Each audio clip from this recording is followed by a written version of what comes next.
여러분 안녕하십니까, 강신업 변호사입니다. 저는 지금 파주에 가고 있는데요, 율곡을 만나러 가고 있습니다. 제가 여러분께 저번에 말씀을 드린 적이 있죠. 앞으로는 좀 여러분들한테 현장에 가서 또 우리가 배워야 될 거를 좀 이렇게 또 보고, 그 다음에 또 우리의 마음 자세를 또 아로새기는 그런 결의를 가져야겠다라는 말씀을 드렸는데요. 자, 왜 그러냐면요, 지금 뭐 이재명이 저렇게 또 집권을 하면서 우리가 뭐 그것만 쳐다보고 있기도 그렇고, 걔들이 하는 거는 뭐 하도록 내두고, 일단은 어떻게 뭐 금방 걔를 뭐 어떻게 할 수도 없지 않습니까? 다만 이제 우리가 할 수 있는 비판이라든가 이건 계속해 나갈 거고요. 다만 우리의 어떤 자세를, 우리가 중요하지 않습니까? 지피지기면 백전백승이라고, 요번에도 우리가 잘못해서 진 거지 뭐 솔직히 쟤들이 잘해서 이긴 게 아니에요. 그러니까 우리의 자세를 가다듬어야 된다. 그럼 우리 자세를 가다듬기 위해서 가장 좋은 건 뭐냐? 우리의 어떤 훌륭한 선조들한테 배워야 된다. 그리고 결의를 새로 다져야 된다. 그래서 얼마 전에 제가 현충사 갔었죠. 현충사 가가지고 여러분께 전해드렸더니 참 좋다.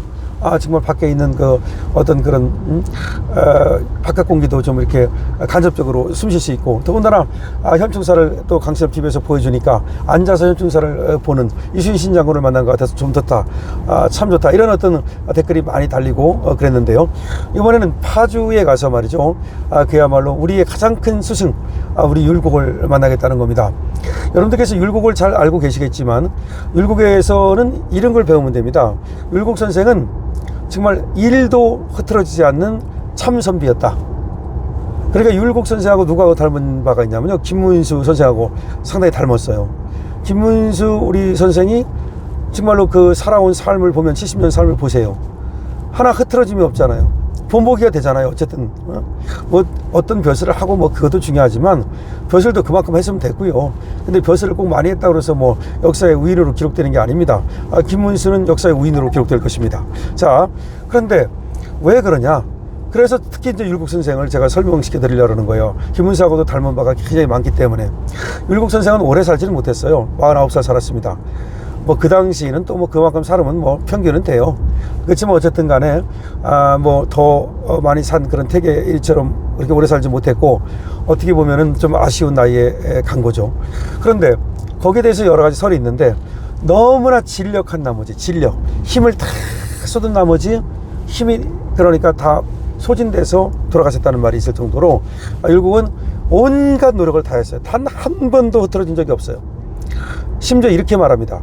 율곡은 단 한 번도 헛되이 누운 적이 없고, 율곡은 단 한 번도 시간을 헛되이 보낸 적이 없다.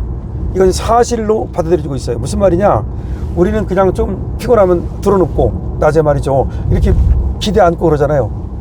율곡은 앉을 때 단 한 번도 허투루 앉은 적이 없고, 비스듬히 앉은 적이 없고, 잠자는 시간 외에는 한 번도 허투루 누운 적이 없는 사람이라는 거야. 그러니 그 얼마나 그 삶이 어떻게 보면 고단했겠습니까? 그러니까 선비의 자세를 누가 보거나 말거나, 그래서 무서운 사람인 거야. 그러니까 우리는 누가 안 보면 좀 딴짓도 하잖아. 이분은 누가 안 본다고 딴짓을 하지 않아요. 그렇게 올곧게 삶을 살아간 사람이라는 거야.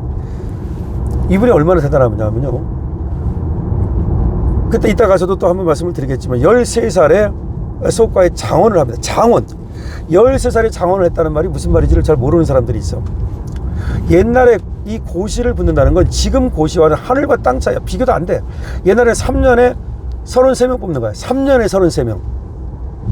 그러니까 원래 과거는 3년에 33명인데, 가끔 가다가 이제 왕이 기분 좋으면 야 우리 한번 치자 뭐 이렇게 해서 이제 식년시 뭐 이런 걸 갖다가 이제 별시라고 그래가지고서 이제 또 주고 이렇게 해요. 근데 그거 빼놓고 원칙적으로 따지면 3년에 33명을 뽑는데, 그때도 과거 다 봐. 양반들이 과거를 안 보고는 그때는 살아갈 수가 없어요. 그때의 과거는 무슨 얘기냐면, 지금은 과거 안 하면 어때? 사법고시니 행정고시니 다 선택일 뿐이야. 그걸 잘 이해하셔야 돼.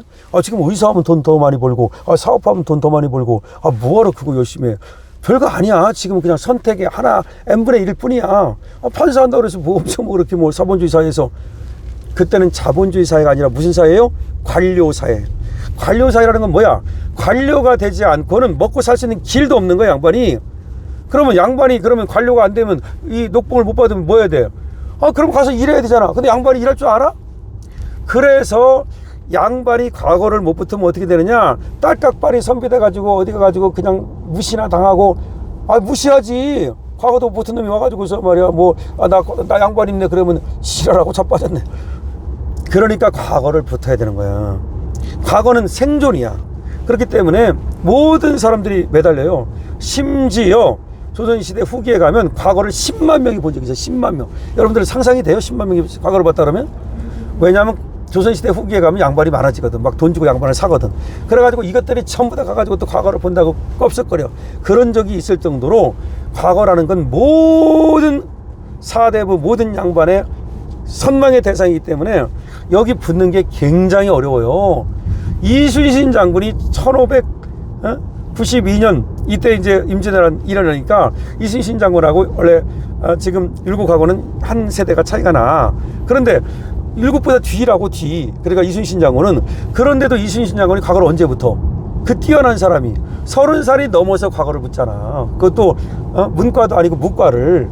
그만큼 과거를 붙기가 어렵다는 점을 제가 말씀드리는 거야.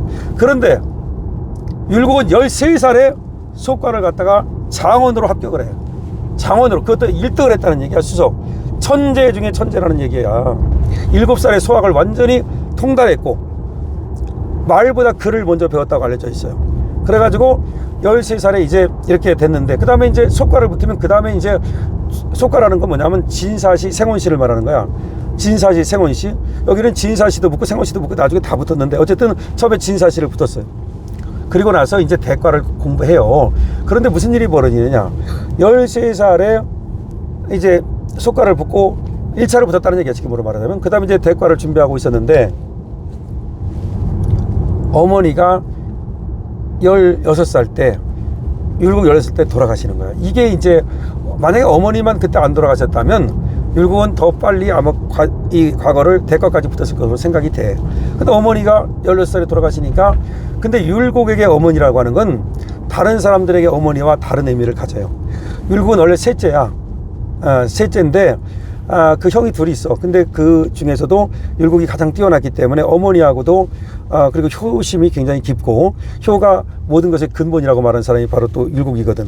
그러니까 어머니하고의 그 어떤 관계라고 하는 건 엄청나게 가까웠어요. 더군다나 아버지가 약간의 그 한량이었기 때문에, 약간이 아니라 뭐 개차반이야 사실은.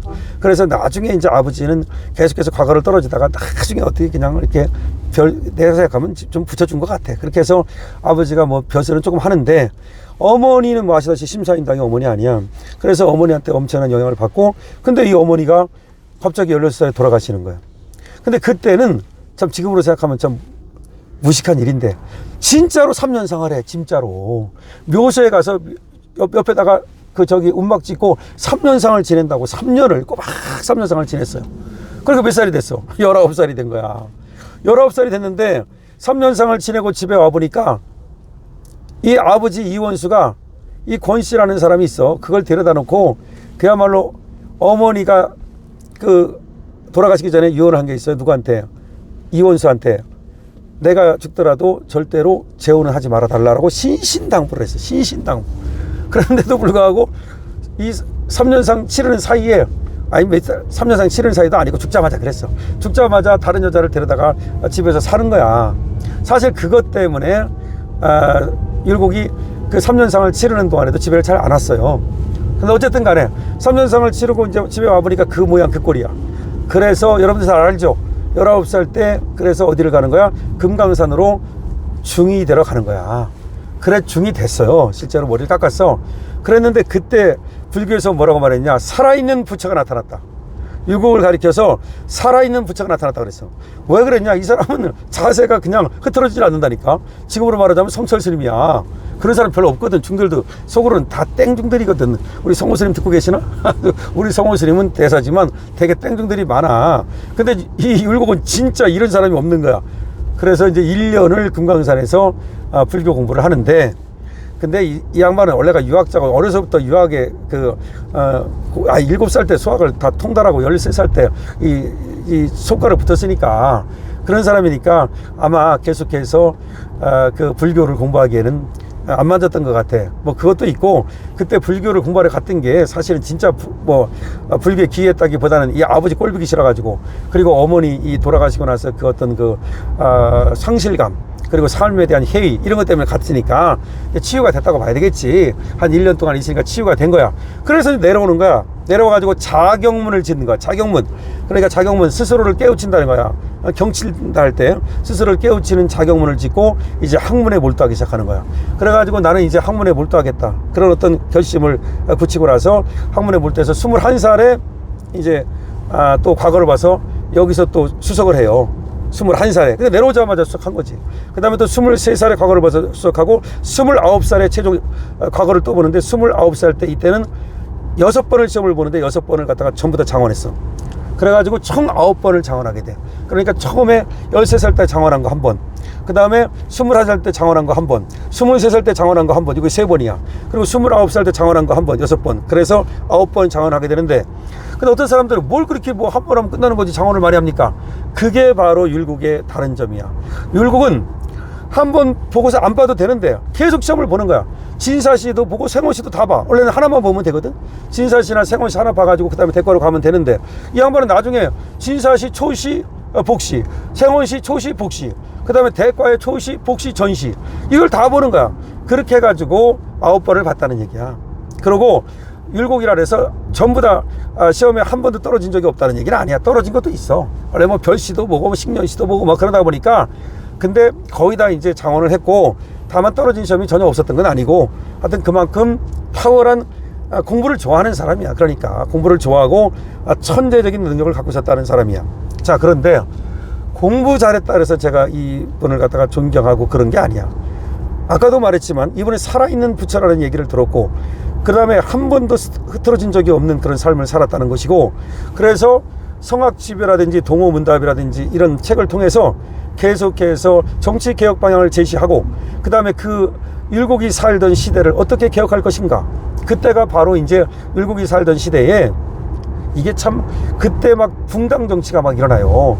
그때 이제 뭐 처음에는 이제 소당 노당이라고 있어서, 그러다가 이제 다시 또 이제 동인 서인이 생겨나고, 그럴 때야 파당 정치가 막 이제 생겨날 때인데, 그때 그 파당 정치의 어떤 폐해를 갖다가 없애기 위해서 노력했을 뿐만 아니라, 그 다음에 여러분 아시잖아. 율곡이 돌아가시는 것이 1584년에 돌아가셔요. 1536년에 태어나가지고 1584년에 돌아가시는데, 그리고 나서 임진왜란이 1592년에 일어나는 거잖아. 율곡이 죽고 8년 만에 일어난다고. 그런데 율곡은 벌써 일본이 쳐들어올 것이라는 걸 예상하고 신면양병설을 갖다가 얘기했던 거예요. 그런데 뭐 안 들어줬다는 건 여러분 잘 아실 거고, 그래서 선조가 이제 결국은 율곡의 얘기를 안 들어주고 이렇게 된 거잖아. 태어난 건 명종 때 태어났었고. 자, 그래서 어쨌든 간에 이 율곡이 지금 뭐 10만 양병설이다, 군사개혁이다, 정치개혁이다, 토지개혁이다, 그런 수많은 개혁 방향을 제시했고, 그 다음에 현실 정치야. 이분은 태계하고 다른 게 있어요. 태계는 뭐냐면 좀 이상적인 얘기를 해. 별다른, 하늘에 별다른 얘기를 주로 한다고, 그 양반은. 그런데 율곡은 항상 두 발을 현실에 디디고, 우리 백성들을 어떻게 하면 그야말로 더 나은 삶을 갖다가 제공할 수 있을까? 어떻게 정치를 개혁하고, 그 다음에 왕은 어떻게 정치를 해야만 그야말로 외교적이 쳐들어오면 어떻게 해야 되고, 그 다음에 지금 토지는 어떻게 개혁해야만 더 많은 쌀을 만들어낼 수 있고, 늘 이런, 정말로 지금으로 말하면 지금 태어나서 정치했으면 대통령 하시면 돼. 정말로 잘했을 사람이야. 그게 정치잖아. 무슨 뭐 공자가 어떻고 맹자가 어떻고 그런 이상적인 얘기도 철학자들이 물론 하지만, 그거는 조금 현실과 동떨어진 얘기잖아. 그러니까 현실 정치를 굉장히 잘했을 사람이다. 쉽게 말하면 이 왕은 지금으로 말하면 교수했으면 되는 거야. 교수. 철학자 하면 되고. 근데 이는 사실은 학자이기 전에 현실 정치가요. 그래서 정말로 이런 사람이, 이런 분이 김문수가 어떻게 보면 이 율곡 선생하고 많이 닮았다는 생각을 해요. 예. 내가 이따 가서도 또 말씀을 드리겠지만, 이율곡 선생은 현실 정치에 계속해서 천착했던 분인데, 이 두 명의 형이 있었는데 두 명의 형이 일찍 죽어. 근데 두 명의 형의 식솔들이 또 많았어요. 그러다 보니까 또 누이도 있고 막 그래. 원래가 이제 이율곡 선생의 그 형제들이 6남매인가 그럴 거야. 그래가지고 이제 해주에다가 그 공동의 터전을 마련해요. 근데 식솔들이 100명 정도가 됐다는 거야. 100명. 생각을 해봐. 그 100명을 갖다가 그 책임지고 있으니 그 먹여 살리려니 얼마나 힘들어. 그래서 공동체를 만들어. 정말로 훌륭한 분이야. 그러니까 자기 혼자 아이 뭐 우리 가족도 알 바 아니다 이게 아니야. 자기 그 조카들까지 다 챙겨가지고 해주에서 살았었거든 한때. 거기다가 공동체를 만들고서 정말로 그 식솔들 그다음에 옆에 가족들 뭐 인근에 그 사람들을 먹여 살리려고 이 공동체. 그리고 지금으로 말하면 약간 사회주의적 사상도 있어. 근데 이거는 나쁜 의미가 아니라 더불어 사는 세상, 진짜 더불어 사는 세상을 꿈꿨던 사람이야. 그러니까 그런 점에서도 굉장히 훌륭한 거지. 나 혼자 잘 먹고 잘 산다가 아니고 같이 살아야 된다는 생각을 했던 분이야. 그래서 거기서 그렇게 이제 했는데 형수가 있었어. 형이 죽었으니까 그 형수한테도 굉장히 잘해요. 정말로 예를 다했어. 그러니까 이해를 다하고 그리고 항상 열심히 일해. 또 그냥 뭐 빈둥빈둥 거리질 않아. 공부도 하지만 자기가 가서 일한다니까. 그렇게 하다가 이제 49세에 돌아가시는데, 돌아가셨을 때 장례를 치를 돈이 없었어.